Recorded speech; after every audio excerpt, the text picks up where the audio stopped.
found among the papers of the late Diedrich Knickerbocker, in the bosom of one of those spacious coves which indent the eastern shore of the Hudson, at that broad expansion of the river denominated by the ancient Dutch navigators the Tappan Zee, and where they always prudently shortened sail and implored the protection of St. Nicholas when they crossed, there lies a small market town or rural port, which by some is called Greensburg, but which is more generally and properly known by the name of Tarry Town. This name was given, we are told, in former days, by the good housewives of the adjacent country, from the inveterate propensity of their husbands to linger about the village tavern on market days.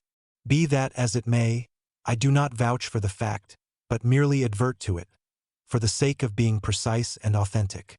Not far from this village, perhaps about 2 miles, there is a little valley or rather lap of land among high hills, which is one of the quietest places in the whole world.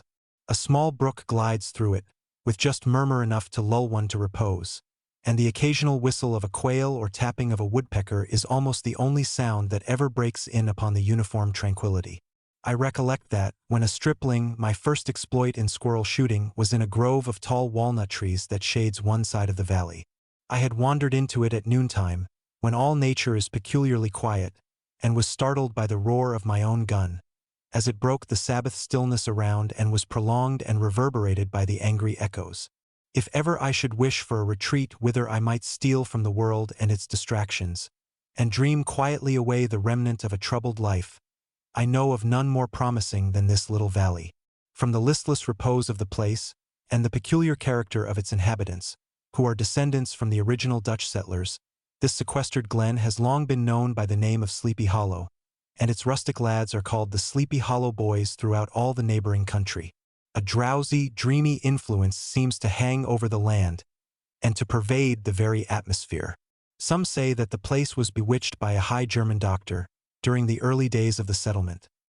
Others, that an old Indian chief, the prophet or wizard of his tribe, held his powwows there before the country was discovered by Master Hendrik Hudson. Certain it is, the place still continues under the sway of some witching power that holds a spell over the minds of the good people, causing them to walk in a continual reverie. They are given to all kinds of marvelous beliefs, are subject to trances and visions, and frequently see strange sights, and hear music and voices in the air. The whole neighborhood abounds with local tales, haunted spots, and twilight superstitions. Stars shoot and meteors glare oftener across the valley than in any other part of the country, and the nightmare, with her whole ninefold, seems to make it the favorite scene of her gambols. The dominant spirit, however, that haunts this enchanted region, and seems to be commander-in-chief of all the powers of the air, is the apparition of a figure on horseback, without a head. It is said by some to be the ghost of a Hessian trooper, whose head had been carried away by a cannonball, in some nameless battle during the Revolutionary War, and who is ever and anon seen by the country folk hurrying along in the gloom of night, as if on the wings of the wind. His haunts are not confined to the valley, but extend at times to the adjacent roads, and especially to the vicinity of a church at no great distance. Indeed, certain of the most authentic historians of those parts, who have been careful in collecting and collating the floating facts concerning this spectre, allege that the body of the trooper having been buried in the churchyard, the ghost rides forth to the scene of battle in nightly quest of his head, and that the rushing speed with which he sometimes passes along the hollow, like a midnight blast, is owing to his being belated, and in a hurry to get back to the churchyard before daybreak. Such is the general purport of this legendary superstition, which has furnished materials for many a wild story in that region of shadows, and the spectre is known at all the country firesides, by the name of the Headless Horseman of Sleepy Hollow. It is remarkable that the visionary propensity I have mentioned is not confined to the native inhabitants of the valley, but is unconsciously imbibed by everyone who resides there for a time. However wide awake they may have been before they entered that sleepy region, they are sure, in a little time, to inhale the witching influence of the air, and begin to grow imaginative, to dream dreams, and see apparitions. I mention this peaceful spot with all possible laud, for it is in such little retired Dutch valleys, found here and there embosomed in the great state of New York, that population, manners, and customs remain fixed, while the great torrent of migration and improvement, which is making such incessant changes in other parts of this restless country, sweeps by them unobserved. They are like those little nooks of still water, which border a rapid stream, where we may see the straw and bubble riding quietly at anchor, or slowly revolving in their mimic harbor, undisturbed by the rush of the passing current. Though many years have elapsed since I trod the drowsy shades of Sleepy Hollow, yet I question whether I should not still find the same trees and the same families vegetating in its sheltered bosom. In this byplace of nature there abode, in a remote period of American history, that is to say, some 30 years since, a worthy wight of the name of Ichabod Crane, who sojourned, or, as he expressed it, tarried, in Sleepy Hollow for the purpose of instructing the children of the vicinity. He was a native of Connecticut, a state which supplies the Union with pioneers for the mind as well as for the forest, and sends forth yearly its legions of frontier woodmen and country schoolmasters. The cognomen of Crane was not inapplicable to his person.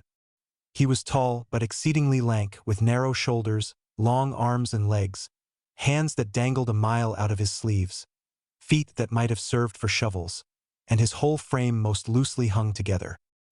His head was small and flat at top, with huge ears, large green glassy eyes, and a long snipe nose, so that it looked like a weathercock perched upon his spindle neck to tell which way the wind blew.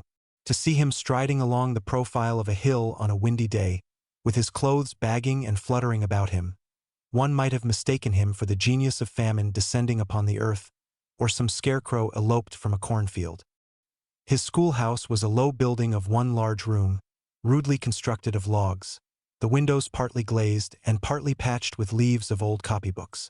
It was most ingeniously secured at vacant hours, by a withe twisted in the handle of the door and stakes set against the window shutters, so that though a thief might get in with perfect ease, he would find some embarrassment in getting out. An idea most probably borrowed by the architect Joost van Houten from the mystery of an eel pot. The schoolhouse stood in a rather lonely but pleasant situation, just at the foot of a woody hill, with a brook running close by, and a formidable birch tree growing at one end of it. From hence the low murmur of his pupils' voices, conning over their lessons, might be heard in a drowsy summer's day, like the hum of a beehive, interrupted now and then by the authoritative voice of the master, in the tone of menace or command, or, peradventure, by the appalling sound of the birch, as he urged some tardy loiterer along the flowery path of knowledge. Truth to say, he was a conscientious man, and ever bore in mind the golden maxim, "Spare the rod and spoil the child." Ichabod Crane's scholars certainly were not spoiled. I would not have it imagined, however, that he was one of those cruel potentates of the school who joy in the smart of their subjects. On the contrary, he administered justice with discrimination rather than severity, taking the burden off the backs of the weak and laying it on those of the strong. Your mere puny stripling, that winced at the least flourish of the rod, was passed by with indulgence.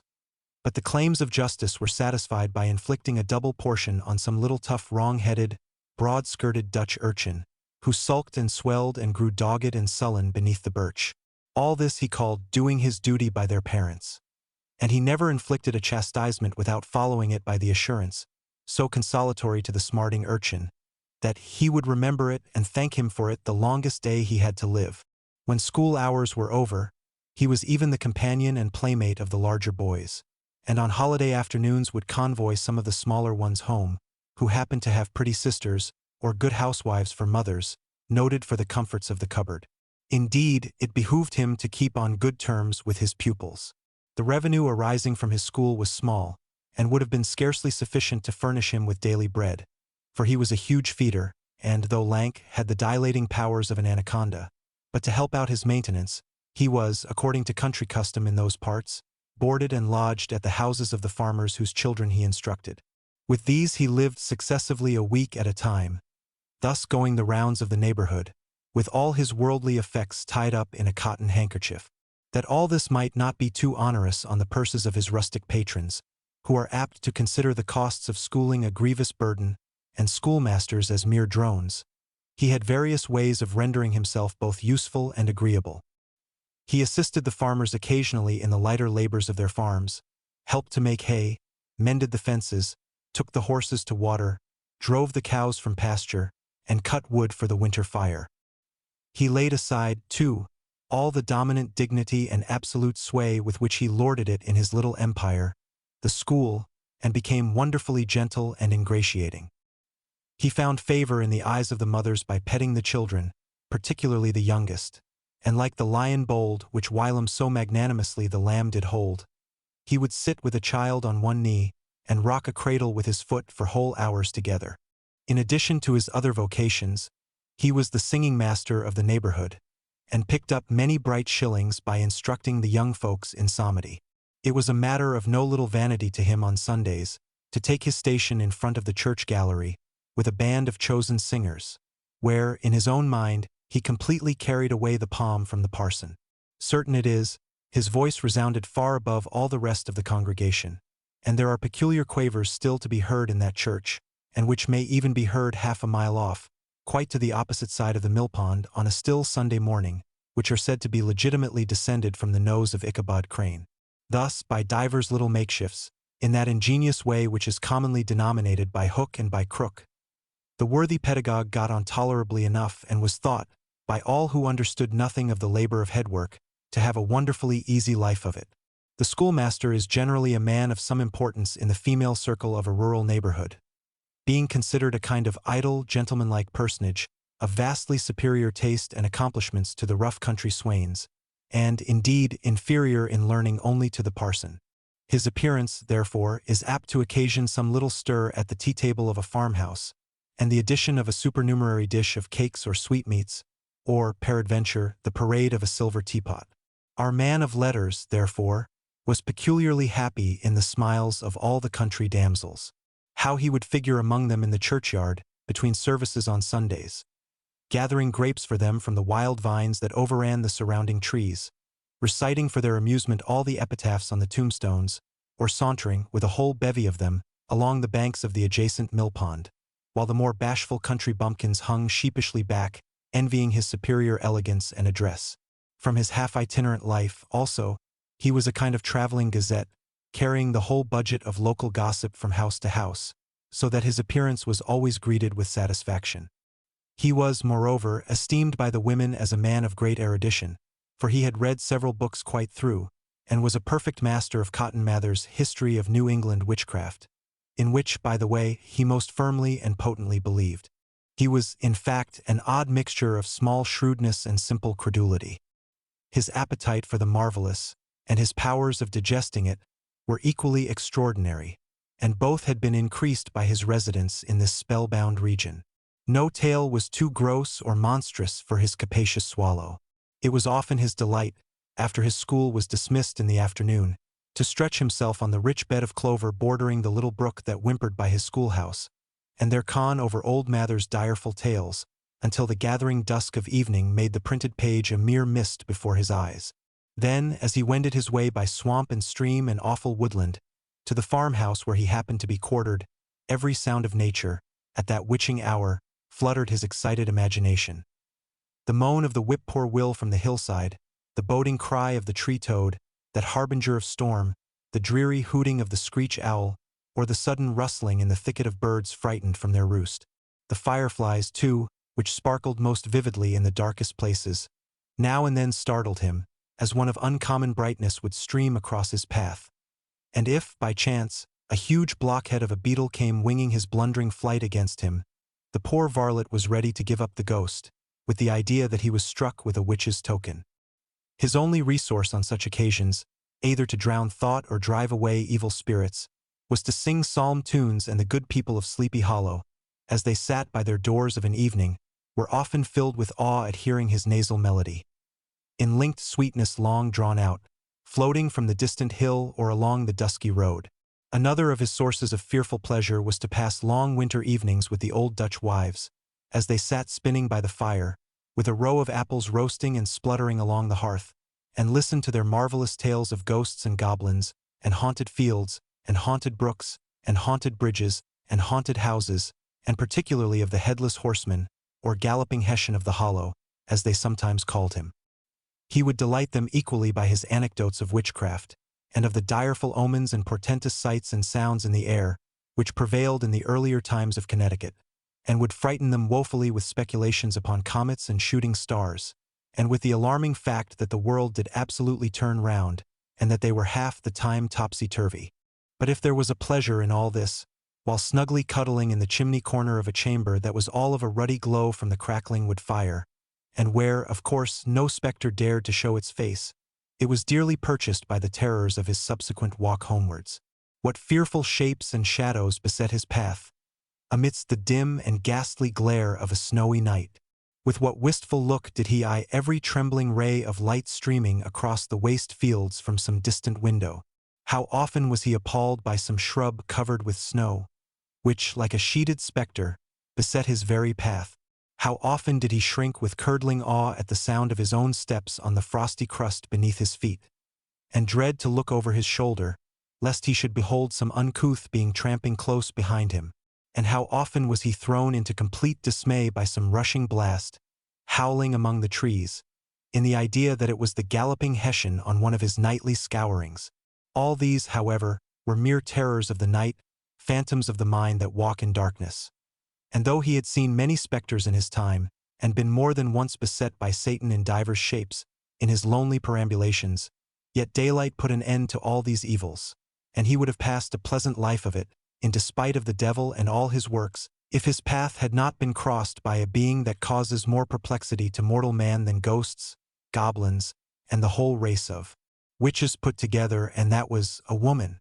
Among the musical disciples who assembled, one evening in each week, to receive his instructions in psalmody, was Katrina Van Tassel, the daughter and only child of a substantial Dutch farmer. She was a blooming lass of fresh 18, plump as a partridge, ripe and melting and rosy-cheeked as one of her father's peaches, and universally famed, not merely for her beauty, but her vast expectations.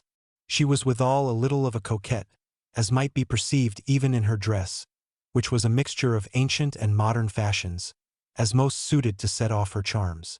She wore the ornaments of pure yellow gold, which her great-great-grandmother had brought over from Sardam, the tempting stomacher of the olden time, and withal a provokingly short petticoat, to display the prettiest foot and ankle in the country round. Ichabod Crane had a soft and foolish heart towards the sex, and it is not to be wondered at that so tempting a morsel soon found favor in his eyes, more especially after he had visited her in her paternal mansion. Old Baltus Van Tassel was a perfect picture of a thriving, contented, liberal-hearted farmer. He seldom, it is true, sent either his eyes or his thoughts beyond the boundaries of his own farm, but within those everything was snug, happy, and well-conditioned. He was satisfied with his wealth, but not proud of it, and piqued himself upon the hearty abundance, rather than the style in which he lived. His stronghold was situated on the banks of the Hudson, in one of those green, sheltered, fertile nooks in which the Dutch farmers are so fond of nestling. A great elm tree spread its broad branches over it, at the foot of which bubbled up a spring of the softest and sweetest water, in a little well formed of a barrel, and then stole sparkling away through the grass, to a neighboring brook, that babbled along among alders and dwarf willows. Hard by the farmhouse was a vast barn, that might have served for a church, every window and crevice of which seemed bursting forth with the treasures of the farm. The flail was busily resounding within it from morning to night. Swallows and martins skimmed twittering about the eaves, and rows of pigeons, some with one eye turned up as if watching the weather, some with their heads under their wings or buried in their bosoms, and others swelling, and cooing, and bowing about their dames, were enjoying the sunshine on the roof. Sleek, unwieldy porkers were grunting in the repose and abundance of their pens, from whence sallied forth, now and then, troops of sucking pigs, as if to snuff the air. A stately squadron of snowy geese were riding in an adjoining pond, convoying whole fleets of ducks. Regiments of turkeys were gobbling through the farmyard, and guinea fowls fretting about it, like ill-tempered housewives, with their peevish, discontented cry. Before the barn door strutted the gallant cock, that pattern of a husband, a warrior and a fine gentleman, clapping his burnished wings and crowing in the pride and gladness of his heart, sometimes tearing up the earth with his feet, and then generously calling his ever-hungry family of wives and children to enjoy the rich morsel which he had discovered. The pedagogue's mouth watered as he looked upon this sumptuous promise of luxurious winter fare. In his devouring mind's eye, he pictured to himself every roasting pig running about with a pudding in his belly and an apple in his mouth. The pigeons were snugly put to bed in a comfortable pie and tucked in with a coverlet of crust. The geese were swimming in their own gravy, and the ducks pairing cozily in dishes, like snug married couples, with a decent competency of onion sauce. In the porkers he saw carved out the future sleek side of bacon, and juicy relishing ham. Not a turkey, but he beheld daintily trussed up, with its gizzard under its wing, and, peradventure, a necklace of savory sausages, and even bright Chanticleer himself lay sprawling on his back, in a side dish, with uplifted claws, as if craving that quarter which his chivalrous spirit disdained to ask while living. As the enraptured Ichabod fancied all this, and as he rolled his great green eyes over the fat meadowlands, the rich fields of wheat, of rye, of buckwheat and Indian corn, and the orchards burdened with ruddy fruit, which surrounded the warm tenement of Van Tassel, his heart yearned after the damsel who was to inherit these domains, and his imagination expanded with the idea how they might be readily turned into cash, and the money invested in immense tracts of wild land and shingle palaces in the wilderness. Nay, his busy fancy already realized his hopes, and presented to him the blooming Katrina, with a whole family of children, mounted on the top of a wagon loaded with household trumpery, with pots and kettles dangling beneath, and he beheld himself bestriding a pacing mare, with a colt at her heels, setting out for Kentucky, Tennessee, or the Lord knows where. When he entered the house, the conquest of his heart was complete. It was one of those spacious farmhouses with high-ridged but lowly sloping roofs, built in the style handed down from the first Dutch settlers, the low projecting eaves forming a piazza along the front, capable of being closed up in bad weather. Under this were hung flails, harness, various utensils of husbandry, and nets for fishing in the neighboring river. Benches were built along the sides for summer use, and a great spinning wheel at one end, and a churn at the other, showed the various uses to which this important porch might be devoted. From this piazza the wondering Ichabod entered the hall, which formed the center of the mansion, and the place of usual residence. Here rows of resplendent pewter, ranged on a long dresser, dazzled his eyes. In one corner stood a huge bag of wool, ready to be spun. In another, a quantity of linsey-woolsey just from the loom. Ears of Indian corn and strings of dried apples and peaches hung in gay festoons along the walls, mingled with the gaud of red peppers. And a door left ajar gave him a peep into the best parlor, where the claw-footed chairs and dark mahogany tables shone like mirrors. Andirons, with their accompanying shovel and tongs, glistened from their covert of asparagus tops. Mock, oranges and conch shells decorated the mantelpiece. Strings of various colored birds' eggs were suspended above it. A great ostrich egg was hung from the center of the room, and a corner cupboard, knowingly left open, displayed immense treasures of old silver and well-mended china. From the moment Ichabod laid his eyes upon these regions of delight, the peace of his mind was at an end, and his only study was how to gain the affections of the peerless daughter of Van Tassel.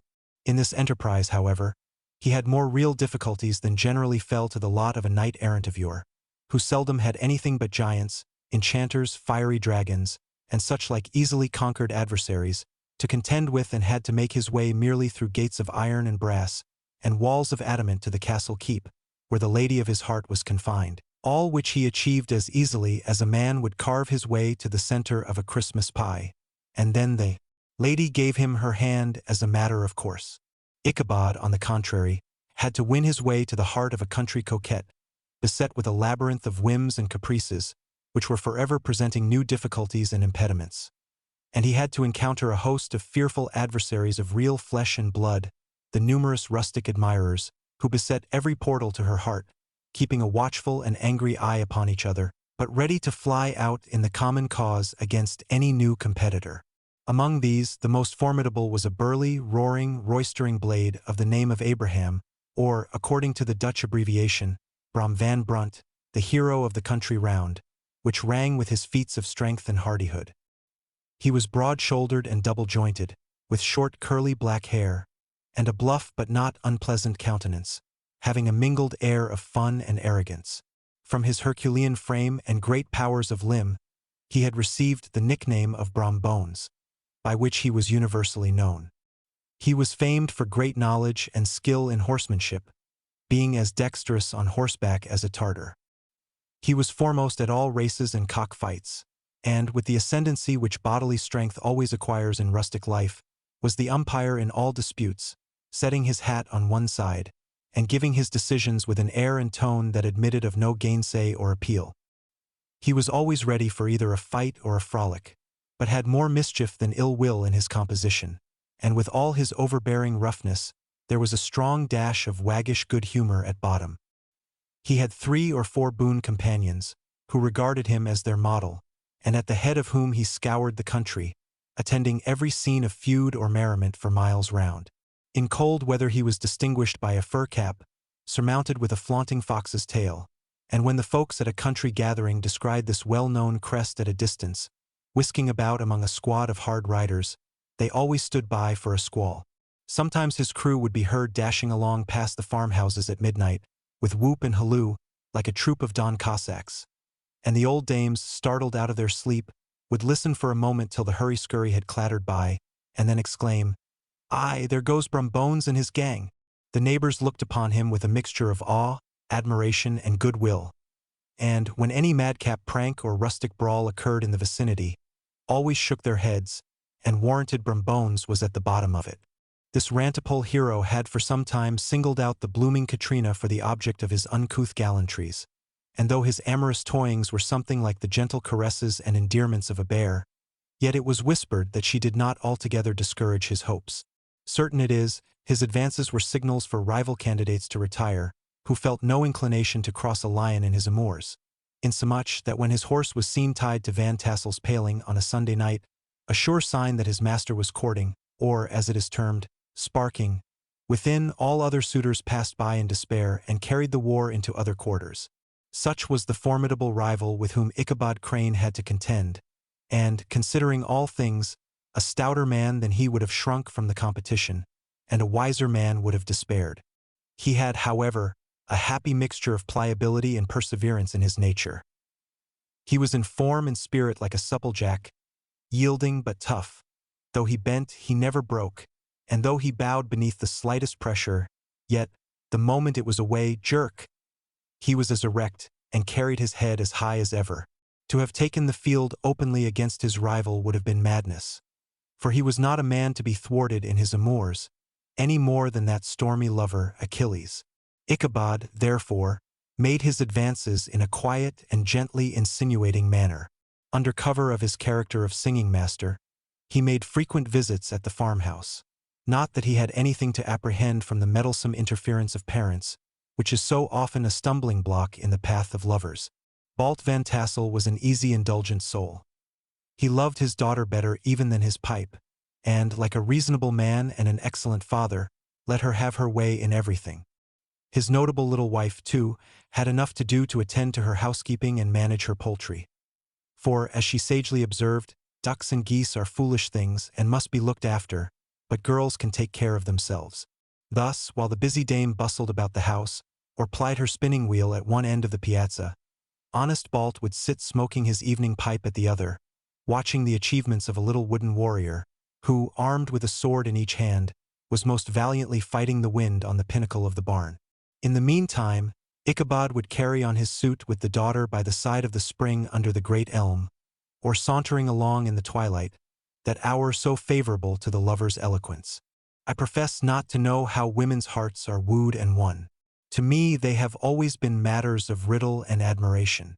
Some seem to have but one vulnerable point or door of access, while others have 1,000 avenues, and may be captured in 1,000 different ways. It is a great triumph of skill to gain the former, but a still greater proof of generalship to maintain possession of the latter, for man must battle for his fortress at every door and window.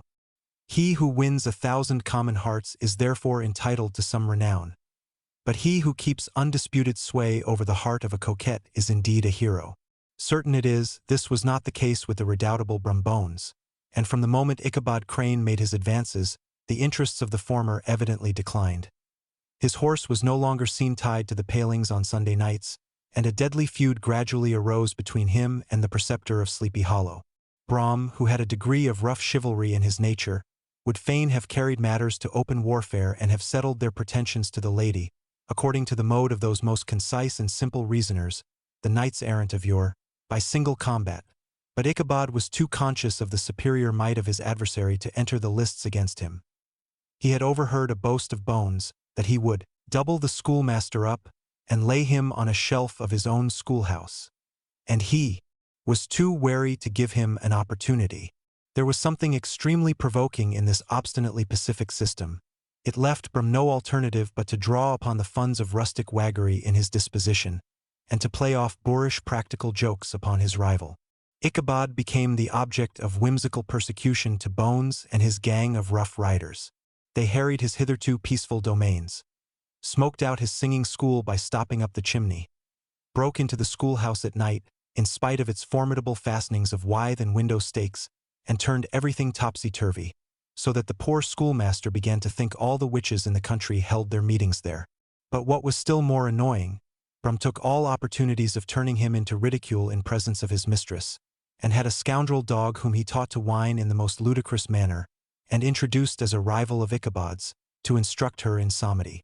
In this way matters went on for some time, without producing any material effect on the relative situations of the contending powers. On a fine autumnal afternoon, Ichabod, in pensive mood, sat enthroned on the lofty stool from whence he usually watched all the concerns of his little literary realm. In his hand he swayed a ferule, that scepter of despotic power. The birch of justice reposed on 3 nails behind the throne, a constant terror to evildoers, while on the desk before him might be seen sundry contraband articles and prohibited weapons, detected upon the persons of idle urchins, such as half-munched apples, pop-guns, whirligigs, fly-cages, and whole legions of rampant little paper gamecocks.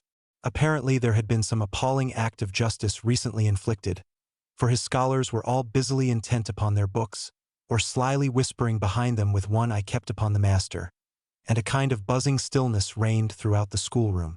It was suddenly interrupted by the appearance of a negro in tow-cloth jacket and trousers, a round-crowned fragment of a hat, like the cap of Mercury, and mounted on the back of a ragged, wild, half-broken colt, which he managed with a rope by way of halter.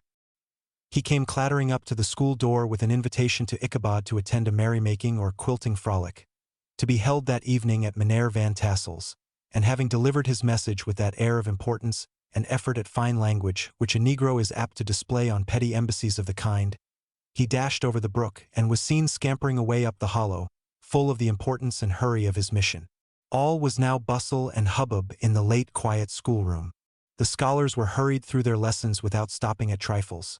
Those who were nimble skipped over half with impunity, and those who were tardy had a smart application now and then in the rear, to quicken their speed or help them over a tall word. Books were flung aside without being put away on the shelves. Inkstands were overturned, benches thrown down, and the whole school was turned loose an hour before the usual time, bursting forth like a legion of young imps, yelping and racketing about the green in joy at their early emancipation. The gallant Ichabod now spent at least an extra half-hour at his toilet, brushing and furbishing up his best, and indeed only suit of rusty black, and arranging his locks by a bit of broken looking-glass that hung up in the schoolhouse. That he might make his appearance before his mistress in the true style of a cavalier, he borrowed a horse from the farmer with whom he was domiciliated, a choleric old Dutchman of the name of Hans van Ripper, and, thus gallantly mounted, issued forth like a knight-errant in quest of adventures. But it is meet I should, in the true spirit of romantic story, give some account of the looks and equipments of my hero and his steed. The animal he best rode was a broken-down plough-horse that had outlived almost everything but its viciousness. He was gaunt and shagged, with a ewe-neck and a head like a hammer. His rusty mane and tail were tangled and knotted with burrs. One eye had lost its pupil and was glaring and spectral, but the other had the gleam of a genuine devil in it. Still he must have had fire and metal in his day, if we may judge from the name he bore of Gunpowder. He had, in fact, been a favorite steed of his master's, the choleric Van Ripper, who was a furious rider, and had infused, very probably, some of his own spirit into the animal. For, old and broken down as he looked, there was more of the lurking devil in him than in any young filly in the country. Ichabod was a suitable figure for such a steed. He rode with short stirrups, which brought his knees nearly up to the pommel of the saddle. His sharp elbows stuck out like grasshoppers. He carried his whip perpendicularly in his hand, like a scepter, and as his horse jogged on, the motion of his arms was not unlike the flapping of a pair of wings. A small wool hat rested on the top of his nose, for so his scanty strip of forehead might be called, and the skirts of his black coat fluttered out almost to the horse's tail. Such was the appearance of Ichabod and his steed as they shambled out of the gate of Hans van Ripper, and it was altogether such an apparition as is seldom to be met with in broad daylight. It was, as I have said, a fine autumnal day. The sky was clear and serene, and nature wore that rich and golden livery which we always associate with the idea of abundance. The forests had put on their sober brown and yellow, while some trees of the tenderer kind had been nipped by the frosts into brilliant dyes of orange, purple, and scarlet. Streaming files of wild ducks began to make their appearance high in the air. The bark of the squirrel might be heard from the groves of beech and hickory nuts, and the pensive whistle of the quail at intervals from the neighboring stubble field. The small birds were taking their farewell banquets. In the fullness of their revelry, they fluttered, chirping and frolicking from bush to bush, and tree to tree, capricious from the very profusion and variety around them. There was the honest cock-robin, the favorite game of stripling sportsmen, with its loud querulous note, and the twittering blackbirds flying in sable clouds, and the golden-winged woodpecker with his crimson crest, his broad black gorget, and splendid plumage, and the cedar bird with its red-tipped wings and yellow-tipped tail and its little Montero cap of feathers, and the blue jay, that noisy coxcomb, in his gay light blue coat and white underclothes, screaming and chattering, nodding and bobbing and bowing, and pretending to be on good terms with every songster of the grove. As Ichabod jogged slowly on his way, his eye, ever open to every symptom of culinary abundance, ranged with delight over the treasures of jolly autumn. On all sides he beheld vast store of apples, some hanging in oppressive opulence on the trees, some gathered into baskets and barrels for the market, others heaped up in rich piles for the cider press. Farther on he beheld great fields of Indian corn, with its golden ears peeping from their leafy coverts and holding out the promise of cakes and hasty pudding, and the yellow pumpkins lying beneath them, turning up their fair round bellies to the sun, and giving ample prospects of the most luxurious of pies. And anon he passed the fragrant buckwheat fields breathing the odor of the beehive, and as he beheld them, soft anticipations stole over his mind of dainty slapjacks, well buttered, and garnished with honey or treacle, by the delicate little dimpled hand of Katrina Van Tassel, thus feeding his mind with many sweet thoughts and sugared suppositions. He journeyed along the sides of a range of hills which look out upon some of the goodliest scenes of the mighty Hudson. The sun gradually wheeled his broad disk down in the west. The wide bosom of the Tappan Zee lay motionless and glassy, excepting that here and there a gentle undulation waved and prolonged the blue shadow of the distant mountain. A few amber clouds floated in the sky, without a breath of air to move them. The horizon was of a fine golden tint, changing gradually into a pure apple green, and from that into the deep blue of the mid-heaven. A slanting ray lingered on the woody crests of the precipices that overhung some parts of the river, giving greater depth to the dark gray and purple of their rocky sides. A sloop was loitering in the distance, dropping slowly down with the tide, her sail hanging uselessly against the mast, and as the reflection of the sky gleamed along the still water, it seemed as if the vessel was suspended in the air. It was toward evening that Ichabod arrived at the castle of the Heer Van Tassel, which he found thronged with the pride and flower of the adjacent country.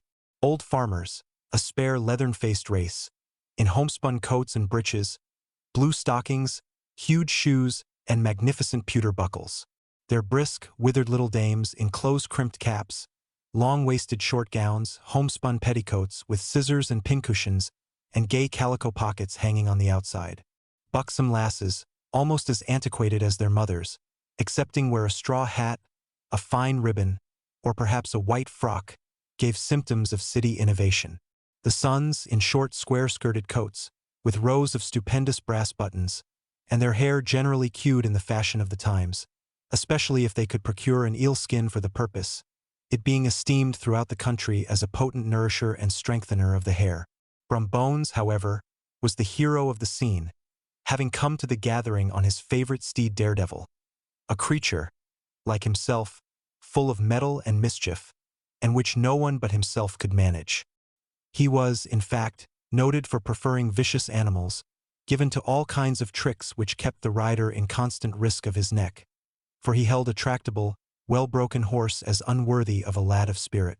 Fain would I pause to dwell upon the world of charms that burst upon the enraptured gaze of my hero, as he entered the state parlor of Van Tassel's mansion. Not those of the bevy of buxom lasses, with their luxurious display of red and white, but the ample charms of a genuine Dutch country tea table in the sumptuous time of autumn. Such heaped-up platters of cakes of various and almost indescribable kinds, known only to experienced Dutch housewives. There was the doughty donut, the tender olie koek, and the crisp and crumbling cruller. Sweet cakes and short cakes, ginger cakes and honey cakes, and the whole family of cakes. And then there were apple pies and peach pies and pumpkin pies, besides slices of ham and smoked beef, and moreover delectable dishes of preserved plums and peaches and pears and quinces, not to mention broiled shad and roasted chickens, together with bowls of milk and cream all mingled higgledy-piggledy, pretty much as I have enumerated them, with the motherly teapot sending up its clouds of vapor from the midst. Heaven bless the mark! I want breath and time to discuss this banquet as it deserves, and am too eager to get on with my story. Happily, Ichabod Crane was not in so great a hurry as his historian, but did ample justice to every dainty. He was a kind and thankful creature, whose heart dilated in proportion as his skin was filled with good cheer, and whose spirits rose with eating, as some men's do with drink. He could not help, too, rolling his large eyes round him as he ate, and chuckling with the possibility that he might one day be lord of all this scene of almost unimaginable luxury and splendor. Then, he thought, how soon he'd turn his back upon the old schoolhouse, snap his fingers in the face of Hans van Ripper and every other niggardly patron, and kick any itinerant pedagogue out of doors that should dare to call him comrade. Old Baltus Van Tassel moved about among his guests with a face dilated with content and good humor, round and jolly as the harvest moon. His hospitable attentions were brief, but expressive, being confined to a shake of the hand, a slap on the shoulder, a loud laugh, and a pressing invitation to fall to and help themselves. And now the sound of the music from the common room, or hall, summoned to the dance. The musician was an old gray-headed Negro, who had been the itinerant orchestra of the neighborhood for more than half a century. His instrument was as old and battered as himself. The greater part of the time he scraped on 2 or 3 strings, accompanying every movement of the bow with a motion of the head, bowing almost to the ground, and stamping with his foot whenever a fresh couple were to start. Ichabod prided himself upon his dancing as much as upon his vocal powers. Not a limb, not a fiber about him was idle, and to have seen his loosely hung frame in full motion and clattering about the room, you would have thought St. Vitus himself, that blessed patron of the dance, was figuring before you in person. He was the admiration of all the Negroes, who, having gathered of all ages and sizes from the farm in the neighborhood, stood forming a pyramid of shining black faces at every door and window, gazing with delight at the scene, rolling their white eyeballs, and showing grinning rows of ivory from ear to ear. How could the flogger of urchins be otherwise than animated and joyous? The lady of his heart was his partner in the dance, and smiling graciously in reply to all his amorous oglings, while Brom Bones, sorely smitten with love and jealousy, sat brooding by himself in one corner. When the dance was at an end, Ichabod was attracted to a knot of the Sager folks who, with old Van Tassel, sat smoking at one end of the piazza, gossiping over former times and drawing out long stories about the war. This neighborhood, at the time of which I am speaking, was one of those highly favored places which abound with chronicle and great men. The British and American line had run near it during the war. It had, therefore, been the scene of marauding and infested with refugees, cowboys, and all kinds of border chivalry. Just sufficient time had elapsed to enable each storyteller to dress up his tale with a little becoming fiction, and, in the indistinctness of his recollection, to make himself the hero of every exploit. There was the story of Doffue Martling, a large blue-bearded Dutchman, who had nearly taken a British frigate with an old iron 9-pounder from a mud breastwork, only that his gun burst at the 6th discharge. And there was an old gentleman who shall be nameless, being too rich a manner to be lightly mentioned, who, in the Battle of White Plains, being an excellent master of defense, parried a musket-ball with a small sword, insomuch that he absolutely felt it was round the blade, and glance off at the hilt, in proof of which he was ready at any time to show the sword, with the hilt a little bent. There were several more that had been equally great in the field, not one of whom but was persuaded that he had a considerable hand in bringing the war to a happy termination.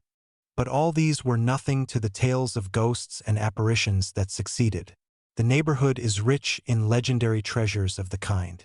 Local tales and superstitions thrive best in these sheltered, long-settled retreats, but are trampled underfoot by the shifting throng that forms the population of most of our country places. Besides, there is no encouragement for ghosts in most of our villages, for they have scarcely had time to finish their first nap and turn themselves in their graves, before their surviving friends have traveled away from the neighborhood, so that when they turn out at night to walk their rounds, they have no acquaintance left to call upon. This is perhaps the reason why we so seldom hear of ghosts except in our long-established Dutch communities. The immediate cause, however, of the prevalence of supernatural stories in these parts was doubtless owing to the vicinity of Sleepy Hollow. There was a contagion in the very air that blew from that haunted region. It breathed forth an atmosphere of dreams and fancies infecting all the land. Several of the Sleepy Hollow people were present at Van Tassel's, and, as usual, were doling out their wild and wonderful legends. Many dismal tales were told about funeral trains, and mourning cries and wailings heard and seen about the great tree where the unfortunate Major Andre was taken, and which stood in the neighborhood.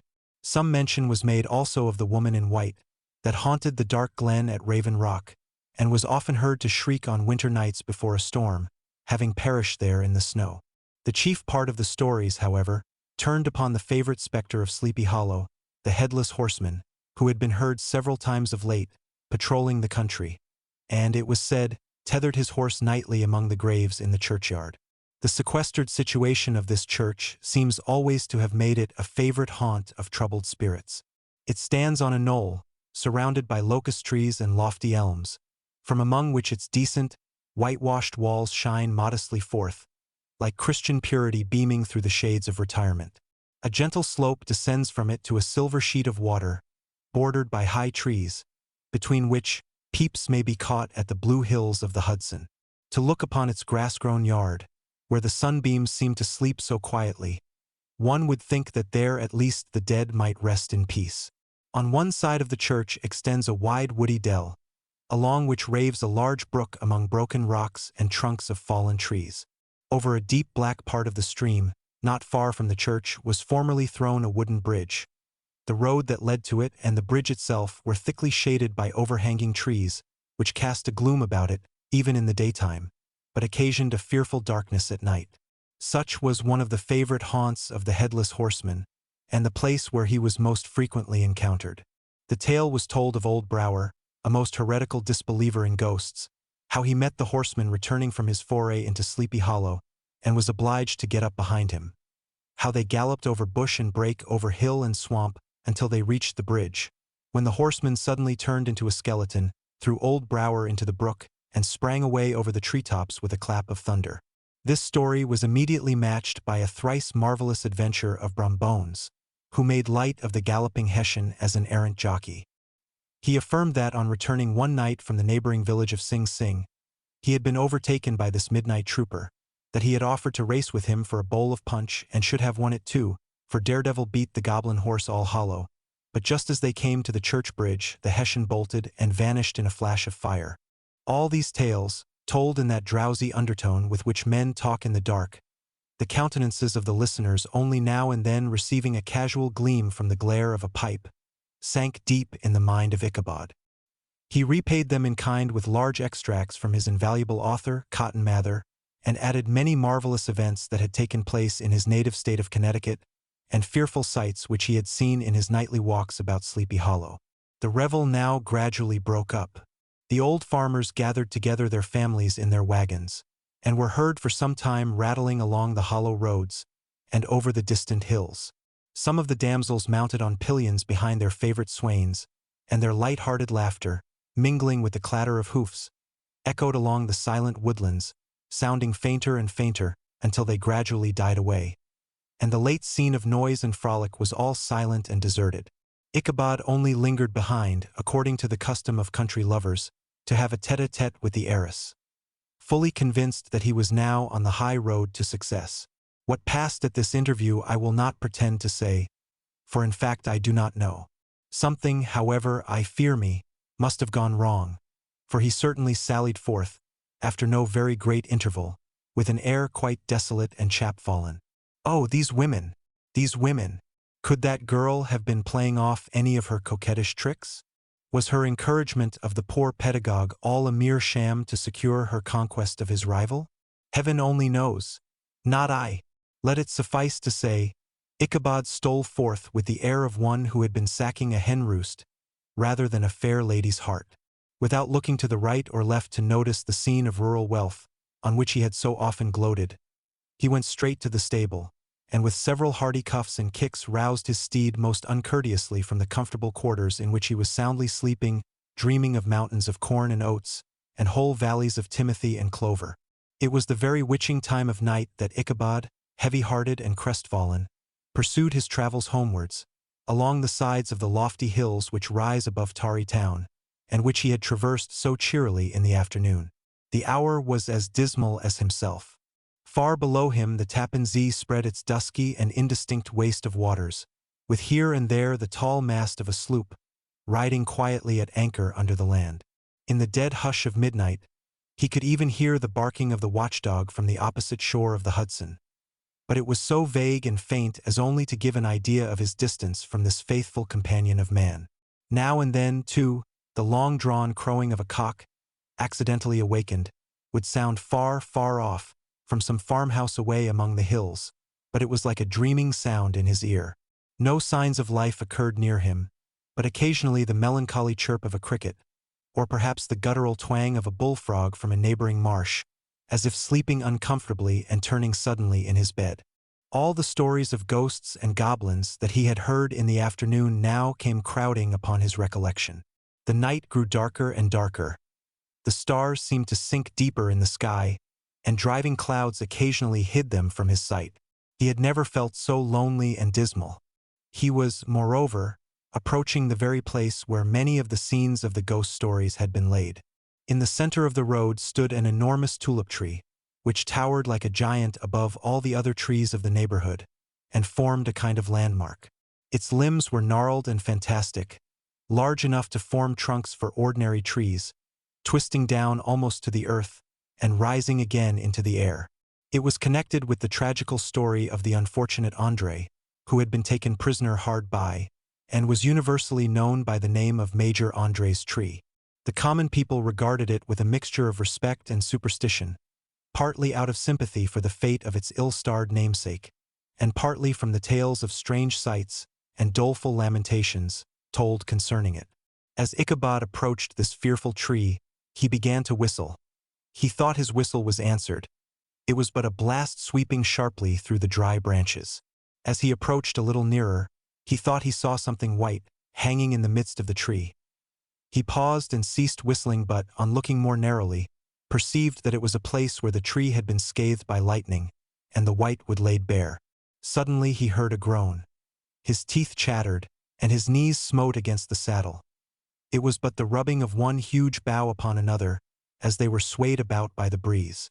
He passed the tree in safety, but new perils lay before him. About 200 yards from the tree, a small brook crossed the road, and ran into a marshy and thickly wooded glen, known by the name of Wiley's Swamp. A few rough logs, laid side by side, served for a bridge over this stream. On that side of the road where the brook entered the wood, a group of oaks and chestnuts, matted thick with wild grapevines, threw a cavernous gloom over it. To pass this bridge was the severest trial. It was at this identical spot that the unfortunate André was captured, and under the covert of those chestnuts and vines were the sturdy yeomen concealed who surprised him. This has ever since been considered a haunted stream, and fearful are the feelings of the schoolboy who has to pass it alone after dark. As he approached the stream, his heart began to thump. He summoned up, however, all his resolution, gave his horse half a score of kicks in the ribs, and attempted to dash briskly across the bridge. But instead of starting forward, the perverse old animal made a lateral movement and ran broadside against the fence. Ichabod, whose fears increased with the delay, jerked the reins on the other side, and kicked lustily with the contrary foot. It was all in vain. His steed started, it is true, but it was only to plunge to the opposite side of the road into a thicket of brambles and alder bushes. The schoolmaster now bestowed both whip and heel upon the starveling ribs of old Gunpowder, who dashed forward, snuffling and snorting, but came to a stand just by the bridge, with a suddenness that had nearly sent his rider sprawling over his head. Just at this moment a plashy tramp by the side of the bridge caught the sensitive ear of Ichabod. In the dark shadow of the grove, on the margin of the brook, he beheld something huge, misshapen and towering. It stirred not, but seemed gathered up in the gloom, like some gigantic monster ready to spring upon the traveler. The hair of the affrighted pedagogue rose upon his head with terror. What was to be done? To turn and fly was now too late. And besides, what chance was there of escaping ghost or goblin, if such it was, which could ride upon the wings of the wind? Summoning up, therefore, a show of courage, he demanded in stammering accents, "Who are you?" He received no reply. He repeated his demand in a still more agitated voice.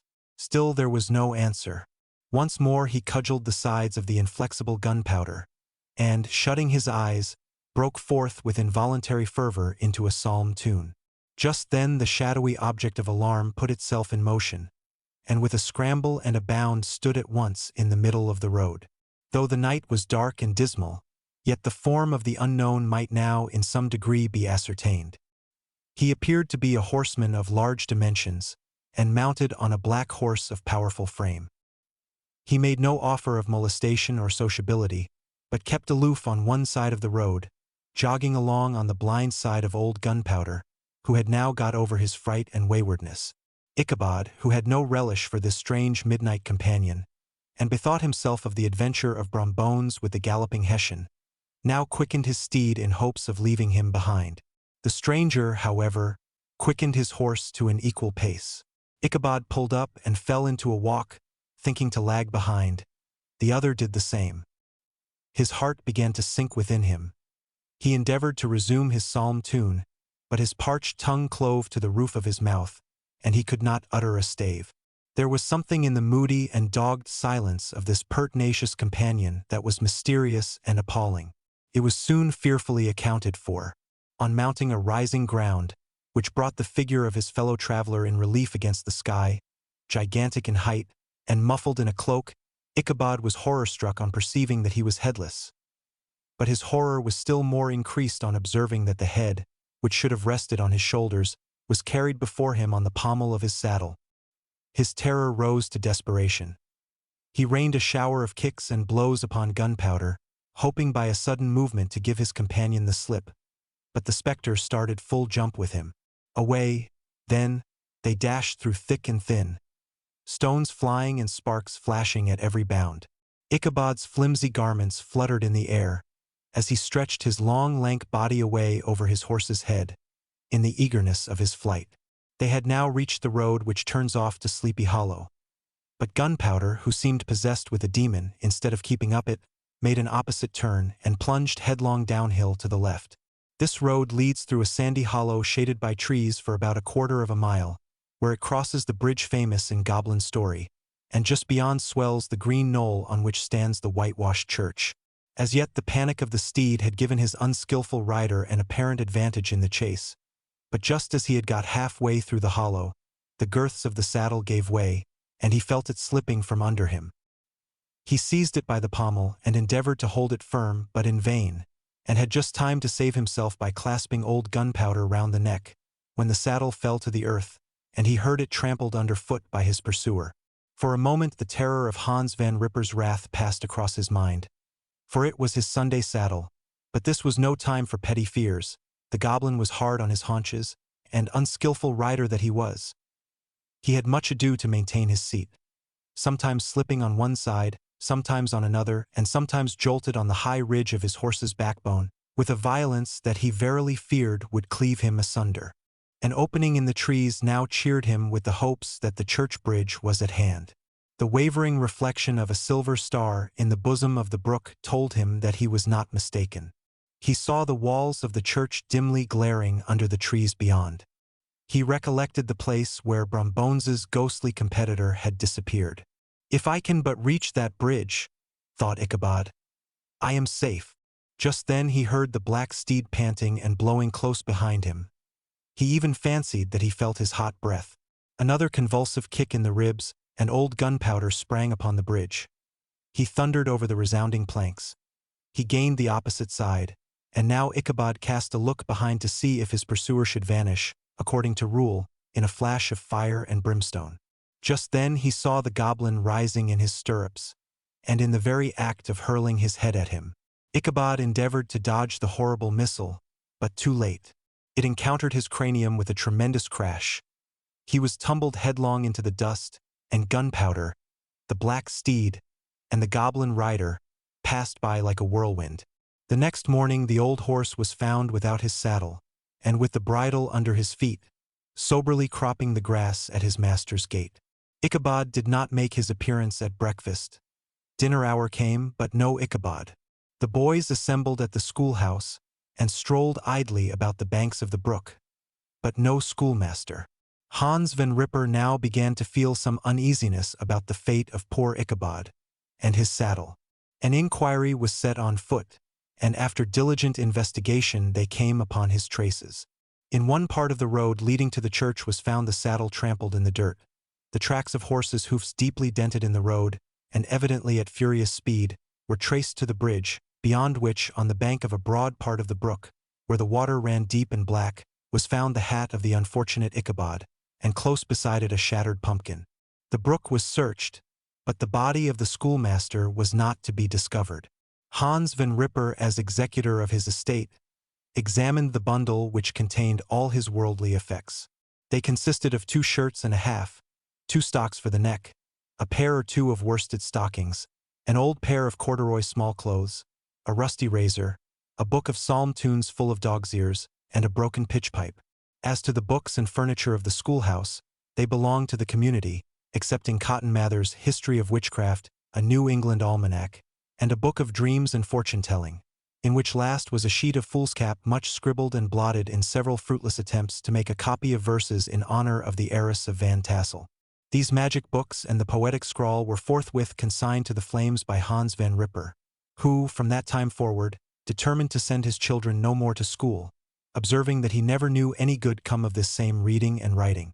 Whatever money the schoolmaster possessed, and he had received his quarter's pay but a day or 2 before, he must have had about his person at the time of his disappearance. The mysterious event caused much speculation at the church on the following Sunday. Knots of gazers and gossips were collected in the churchyard, at the bridge, and at the spot where the hat and pumpkin had been found. The stories of Brower, of Bones, and a whole budget of others were called to mind, and when they had diligently considered them all, and compared them with the symptoms of the present case, they shook their heads, and came to the conclusion that Ichabod had been carried off by the galloping Hessian. As he was a bachelor, and in nobody's debt, nobody troubled his head any more about him. The school was removed to a different quarter of the hollow, and another pedagogue reigned in his stead. It is true, an old farmer, who had been down to New York on a visit several years after, and from whom this account of the ghostly adventure was received, brought home the intelligence that Ichabod Crane was still alive, that he had left the neighborhood partly through fear of the goblin and Hans Van Ripper, and partly in mortification at having been suddenly dismissed by the heiress, that he had changed his quarters to a distant part of the country, had kept school and studied law at the same time, had been admitted to the bar, turned politician, electioneered, written for the newspapers, and finally had been made a justice of the 10-pound court. Brom Bones, too, who, shortly after his rival's disappearance, conducted the blooming Katrina in triumph to the altar, was observed to look exceedingly knowing whenever the story of Ichabod was related, and always burst into a hearty laugh at the mention of the pumpkin, which led some to suspect that he knew more about the matter than he chose to tell. The old country wives, however, who are the best judges of these matters, maintain to this day that Ichabod was spirited away by supernatural means, and it is a favorite story often told about the neighborhood round the winter evening fire. The bridge became more than ever an object of superstitious awe, and that may be the reason why the road has been altered of late years, so as to approach the church by the border of the millpond. The schoolhouse, being deserted, soon fell to decay, and was reported to be haunted by the ghost of the unfortunate pedagogue, and the ploughboy, loitering homeward of a still summer evening, has often fancied his voice at a distance, chanting a melancholy psalm tune among the tranquil solitudes of Sleepy Hollow. Postscript. Found in the handwriting of Mr. Knickerbocker. The preceding tale is given almost in the precise words in which I heard it related at a corporation meeting at the ancient city of Manhattan, at which were present many of its sagest and most illustrious burghers. The narrator was a pleasant, shabby, gentlemanly old fellow, in pepper and salt clothes, with a sadly humorous face, and one whom I strongly suspected of being poor. He made such efforts to be entertaining. When his story was concluded, there was much laughter and approbation, particularly from 2 or 3 deputy aldermen, who had been asleep the greater part of the time. There was, however, one tall, dry-looking old gentleman, with beetling eyebrows, who maintained a grave and rather severe face throughout, now and then folding his arms, inclining his head, and looking down upon the floor, as if turning a doubt over in his mind. He was one of your wary men, who never laugh but upon good grounds, when they have reason and law on their side.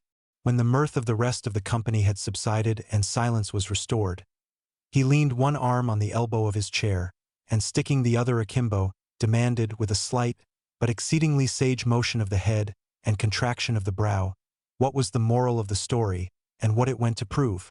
The storyteller, who was just putting a glass of wine to his lips, as a refreshment after his toils, paused for a moment, looked at his inquirer with an air of infinite deference, and, lowering the glass slowly to the table, observed that the story was intended most logically to prove that there is no situation in life but has its advantages and pleasures, provided we will but take a joke as we find it. That, therefore, he that runs races with goblin troopers is likely to have rough riding of it. Ergo, for a country schoolmaster to be refused the hand of a Dutch heiress is a certain step to high preferment in the state. The cautious old gentleman knit his brows tenfold closer after this explanation, being sorely puzzled by the ratiocination of the syllogism, while, methought, the one in pepper and salt eyed him with something of a triumphant leer. At length he observed that all this was very well, but still he thought the story a little on the extravagant. There were 1 or 2 points on which he had his doubts. "Faith, sir," replied the storyteller, "as to that matter I don't believe one half of it myself. D.K. The end.